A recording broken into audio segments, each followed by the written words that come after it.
Have you ever wondered how one empire stretched from the Indus Valley all the way to Greece, uniting people of every culture, language, and religion under one banner, while leaving behind a legacy so powerful that we still feel its influence today?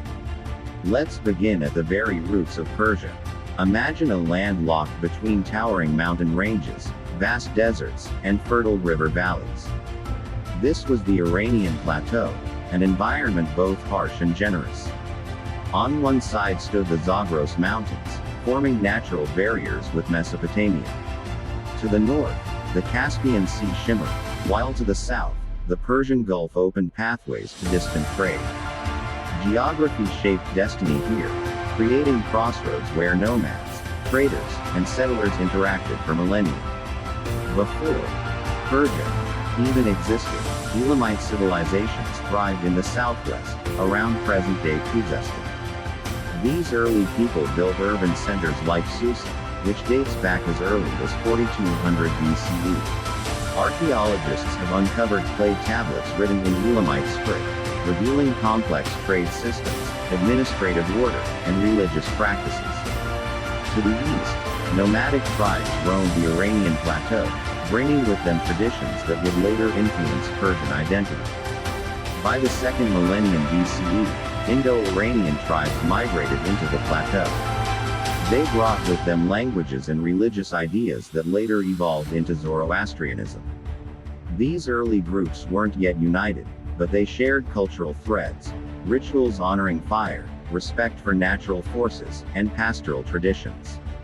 To make a long story short, Persia wasn't born in an instant. It was crafted slowly, by geography, migration, and cultural fusion. This mixture of mountain resilience, desert endurance, and fertile valley prosperity gave Persia its unique strength. And from these beginnings, one name would soon emerge, the name of a leader who transformed scattered tribes into an empire: Cyrus. Who was Cyrus the Great, and why does history still call him great?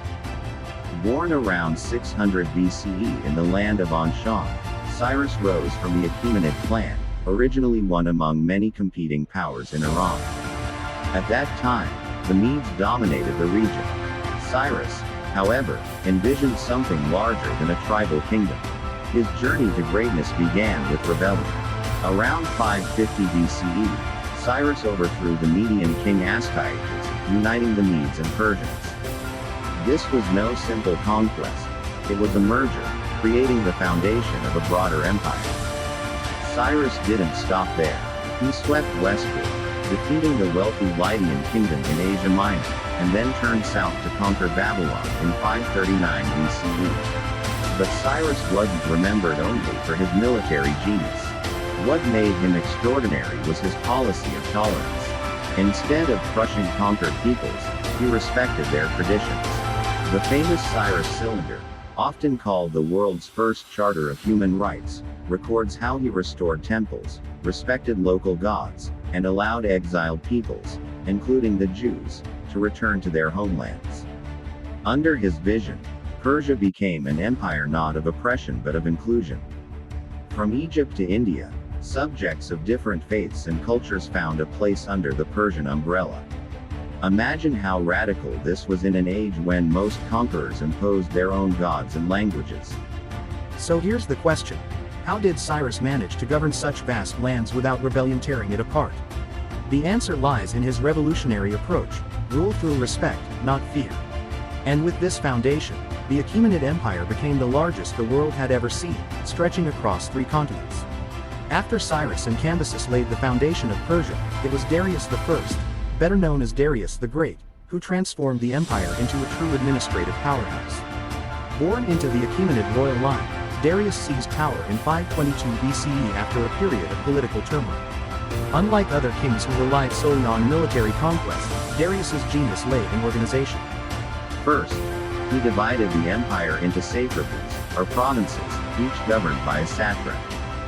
These governors collected taxes, maintained order, and oversaw justice. But Darius was careful. He set up a system of checks and balances. Independent officials, often called the king's eyes and ears, traveled the empire to ensure loyalty and honesty. This was a system so efficient that it influenced later empires, including Rome. Economically, Darius introduced standardized coinage, the gold daric, which revolutionized trade. Imagine the difference. Instead of dealing with dozens of local currencies, merchants now traded under one imperial standard. This boosted commerce from Egypt to India. Darius also expanded Persia to its greatest size, pushing into Thrace in Europe, extending into the Indus Valley, and securing control over Egypt. His rule wasn't just about land, it was about connecting cultures. And here's a thought. What keeps an empire together? Is it sheer force, or is it structure? Darius proved it was structure. His laws, coins, and provinces stitched together a realm so vast it covered nearly 3 million square miles. To make a long story short, Darius wasn't just a king, he was an architect of empire. His administrative brilliance ensured that Persia wasn't merely a patchwork of conquered lands, but a unified, functioning civilization. Now, let's talk about the highways of the ancient world. The most famous was the Royal Road, built under Darius the Great. Stretching nearly 1,500 miles from Sardis in Asia Minor to Susa in Persia, it stitched together the far corners of the empire like a thread-binding fabric. Why was this road revolutionary? For one, it allowed couriers to travel with breathtaking speed. Herodotus, the Greek historian, recorded that royal messengers could cover the entire road in about 7 days, thanks to a relay system of horses. To put it in perspective, the same journey on foot would take 3 months. This was the internet of the ancient world, transmitting messages, orders, and intelligence with lightning efficiency. But it wasn't just about messages. The Royal Road boosted trade. Merchants moved silk, spices, gold, and grain safely under the protection of Persian garrisons. Inns, or caravanserais, dotted the road, offering food and rest for travelers. Imagine being a merchant carrying goods from the Indus Valley to the Aegean, knowing that one secure, well-maintained road could carry your fortune. And here's the interesting contrast. While Greece was divided into rival city-states, Persia was unified by infrastructure. This difference in organization explains why the empire lasted centuries and influenced so many others. The Royal Road wasn't merely a path of stone, it was a symbol of imperial connectivity.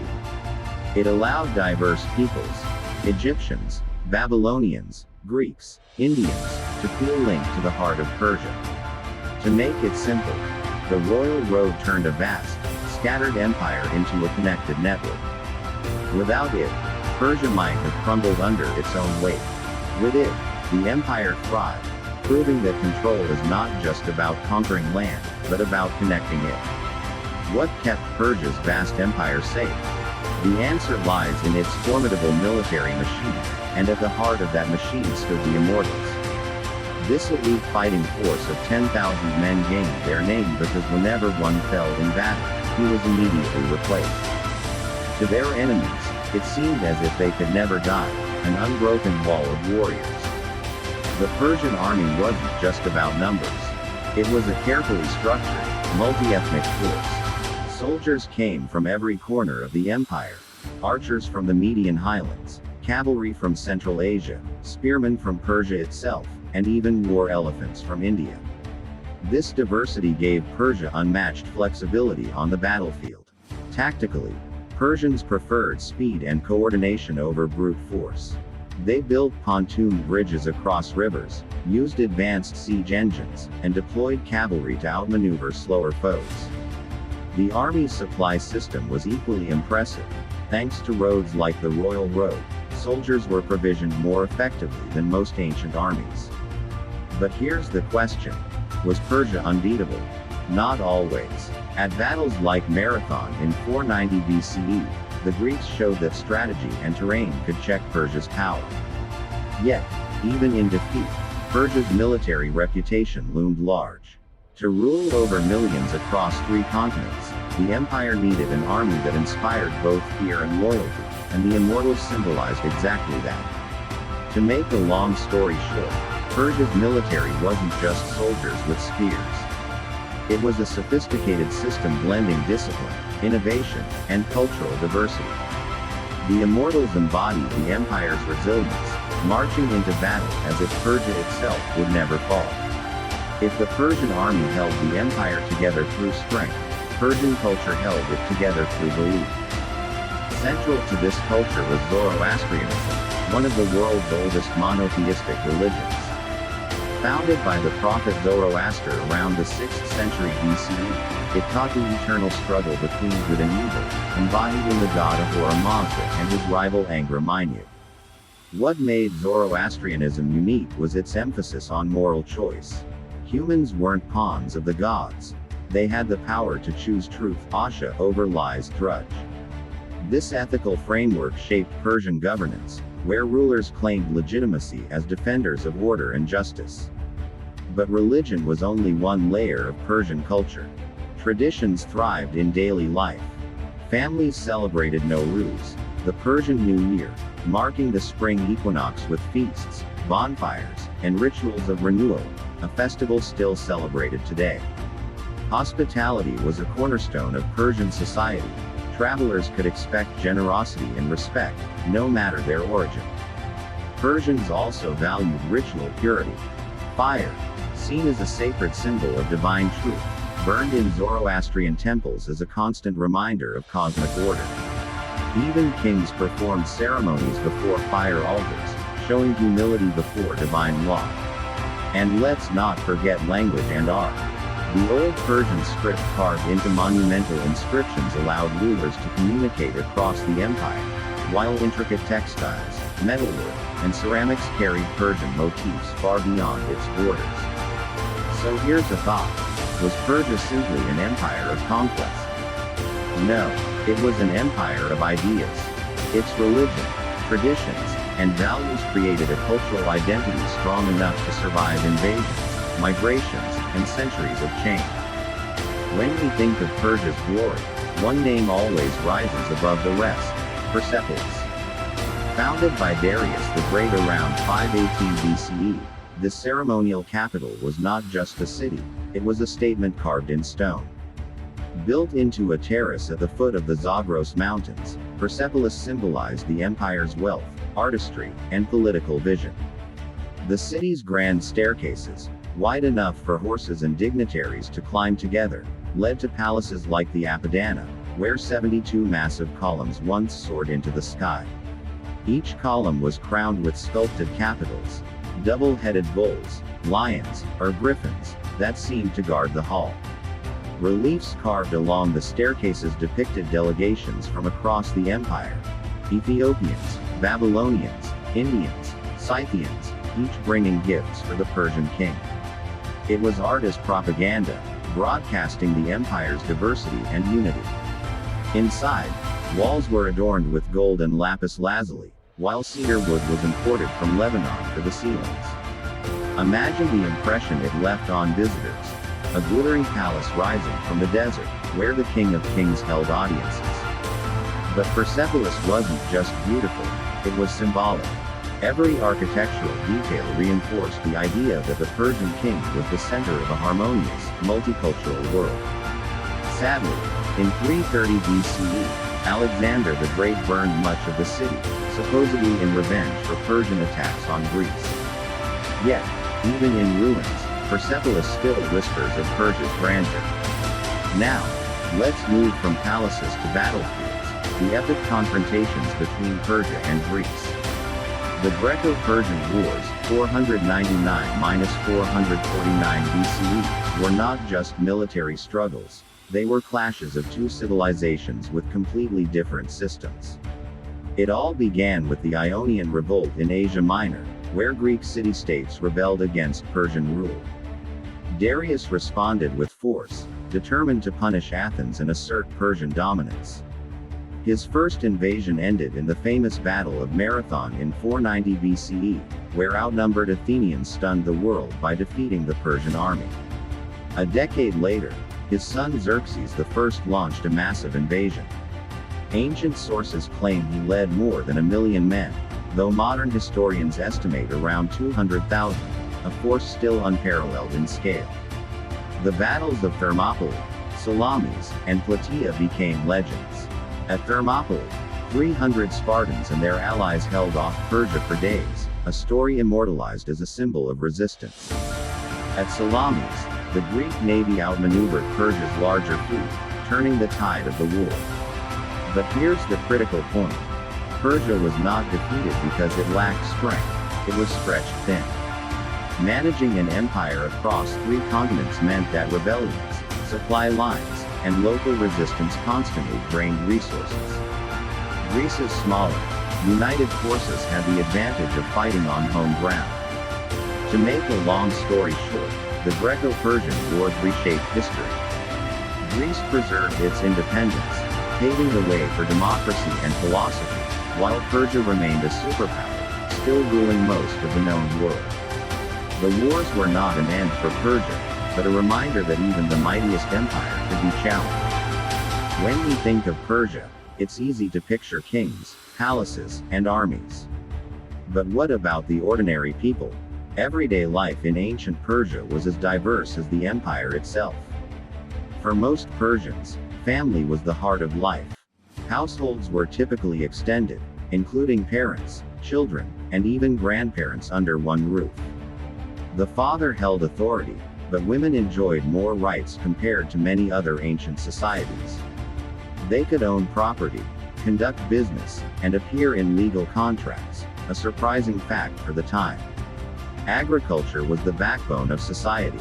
Farmers grew wheat, barley, grapes, and dates. Thanks to sophisticated irrigation systems like canals, underground channels that carried water for miles, fertile lands bloomed even in arid regions. These innovations made Persia a land of abundance. Trade was equally vital. Bustling markets sold goods from every corner of the empire. Indian spices, Egyptian linen, Babylonian textiles, and Persian rugs. Merchants were respected, and caravan routes linked cities like Susa, Ecbatana, and Persepolis. Socially, Persia was layered but flexible. Nobles and warriors stood at the top. Priests guided spiritual life. Artisans and merchants thrived in cities, while farmers and herders supported the economy. Slavery existed, but it was less brutal than in Greece or Rome. Slaves often worked in households or on estates, and some could earn freedom. To sum it up, life in ancient Persia was a blend of family warmth, agricultural innovation, and cosmopolitan trade. It was an empire where cultures mixed daily in markets, festivals, and households, giving Persia its unique vibrancy. Now let's step into Persia's cultural soul. If administration built the empire, art and language gave it identity. Persian art reflected both grandeur and detail. Reliefs at Persepolis showed intricate scenes of tribute bearers, while metalwork and jewelry displayed remarkable craftsmanship. Persian carpets, though their earliest examples have mostly vanished, were already admired for their beauty. Even architecture became art, blending Mesopotamian, Egyptian, and Greek influences into a uniquely Persian style. Language was another unifier. Old Persian, written in cuneiform, was used for royal inscriptions like those at Behistun, carved by Darius the Great. But Persia was multilingual. Aramaic served as the empire's administrative language, bridging officials across regions, while local tongues continued in everyday life. This tolerance created a tapestry of voices within one empire. Literature, though less preserved from the Achaemenid era, blossomed in later dynasties.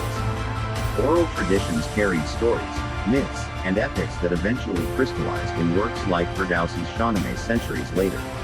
Even so, the seeds of Persian literary greatness were planted early. Songs, hymns, and Zoroastrian texts laid the foundation for a culture of storytelling. Here's the question: what survives longer, armies or art? While Persia's military campaigns faded into history, its artistic influence spread widely. Greek and Roman styles borrowed from Persia, Islamic architecture absorbed its traditions, and Persian poetry continues to inspire globally. To make it simple, art, language, and literature turned Persia from an empire of power into an empire of culture, one whose echoes we still hear today. Every empire has its rise, and every empire has its fall. For the Achaemenid Persians, their downfall came at the hands of a young Macedonian king, Alexander the Great. By the 4th century BCE, Persia was still vast, but cracks had begun to show. Internal rebellions, administrative challenges, and the sheer size of the empire made it difficult to govern. Enter Alexander, who inherited his father's dream of conquering Persia. In 334 BCE, he crossed into Asia with a relatively small army compared to Persia's might, but his strategy and ambition were unmatched. The first great clash came at the Battle of Granicus, where Alexander's cavalry overwhelmed Persian satrap forces. Next, at Issus in 333 BCE, he faced King Darius III himself. Despite commanding a larger army, Darius fled the battlefield when Alexander's forces broke through, damaging Persian morale. The final showdown occurred at Gaugamela in 331 BCE, often called one of history's most decisive battles. Alexander's tactics outmaneuvered the Persian chariots and cavalry, sealing the fate of the Achaemenid dynasty. Afterward, Alexander marched into Babylon, Susa, and finally Persepolis. The ceremonial capital, symbol of Persian glory, was looted and famously set ablaze. Whether it was an accident, an act of drunken revenge, or a calculated message remains debated, but the destruction marked the symbolic end of Persia's supremacy. To make a long story short, Persia fell not because it lacked power, but because Alexander combined brilliant strategy with relentless ambition. The world's greatest empire was toppled in less than a decade, proving that even giants can fall. After Alexander's sudden death in 323 BCE, his empire shattered as his generals divided the spoils. Persia fell under the control of the Seleucid Empire, founded by Seleucus I. The Seleucids tried to merge Greek and Persian traditions, establishing cities with Greek culture while still ruling over Persian lands. But their grip was never fully secure. The Seleucids introduced Hellenistic influence. Greek art, architecture, and language spread widely. Yet, Persia was no passive subject. Local traditions, religions, and languages continued to flourish beneath the surface, waiting to reassert themselves. Over time, resentment against foreign rule grew, and smaller kingdoms began to rise in resistance. By the mid-3rd century BCE, the Parthians, a semi-nomadic people from the northeast, began expanding. Under King Arsaces I, they gradually carved out territory from the weakening Seleucids. The Parthians proved to be resilient warriors, especially skilled horsemen and masters of mounted archery. Their famous tactic, the Parthian shot, allowed cavalry to shoot arrows while retreating, confusing and devastating enemies. By 141 BCE, the Parthians had taken control of Persia and established the Parthian Empire. Unlike the centralized Achaemenids, the Parthians ruled more loosely, allowing regional rulers considerable autonomy. This flexible system helped them survive for centuries, especially as Rome emerged as a new rival in the West. So here's the key idea. Persia didn't vanish after Alexander. It adapted. The Seleucids introduced Greek influence, but the Parthians restored Persian independence and identity, setting the stage for the next great dynasty, the Sasanians. By the 3rd century CE, the Parthian dynasty had weakened, and out of Persia's heartland rose a new power, the Sasanian Empire. Founded in 224 CE by Ardashir I, the Sasanians sought to revive the glory of ancient Persia, positioning themselves as heirs of the Achaemenids. Unlike the decentralized Parthians, they built a strong, centralized state with firm control over provinces. The Sasanians quickly became one of Rome's greatest rivals. For centuries, the two empires clashed across Mesopotamia, Armenia, and the eastern Mediterranean. Victories and defeats swung back and forth. One of the most famous Sasanian kings, Shapur I, even captured the Roman Emperor Valerian in 260 CE, a humiliation Rome never forgot. But the Sasanian Empire was not just about war. It was a cultural powerhouse. Zoroastrianism became the state religion, and fire temples dotted the landscape. Their art and architecture were equally striking. Grand palaces with vaulted halls, silver dishes engraved with royal hunts, and intricate rock reliefs depicting kings crowned by gods. The Sasanians also controlled vital trade routes, including the Silk Road. This brought wealth and allowed Persian culture to spread far beyond its borders, influencing India, China, and later Islamic civilization. Yet, Constant wars with Rome and internal strife eventually weakened them.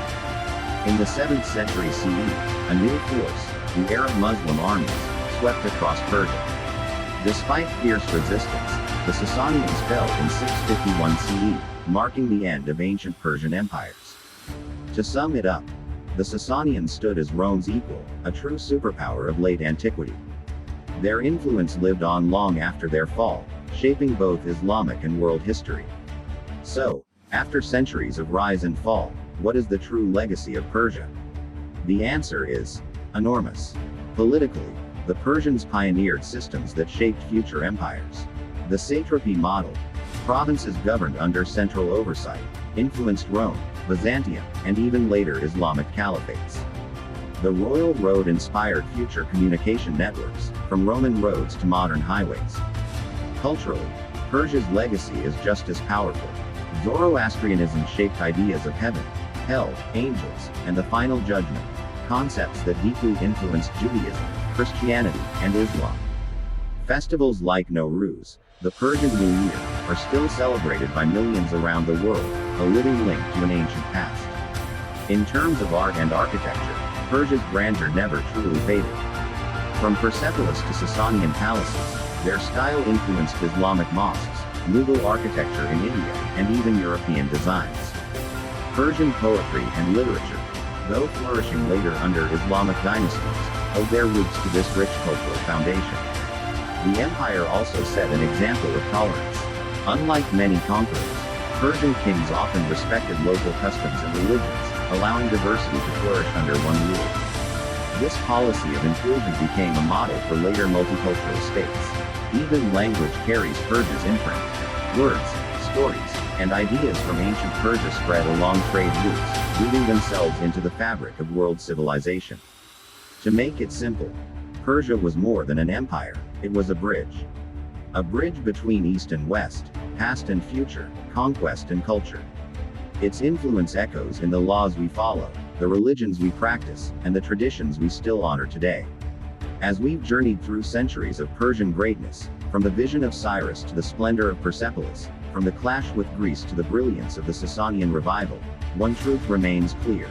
Persia was never just an empire, it was a civilization that shaped the very course of human history.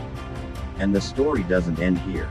The Persian spirit lives on in poetry, in architecture, in festivals like Nowruz, and in the very idea that diversity can be strength. The echoes of ancient Persia continue to influence the modern world in ways most people don't even realize.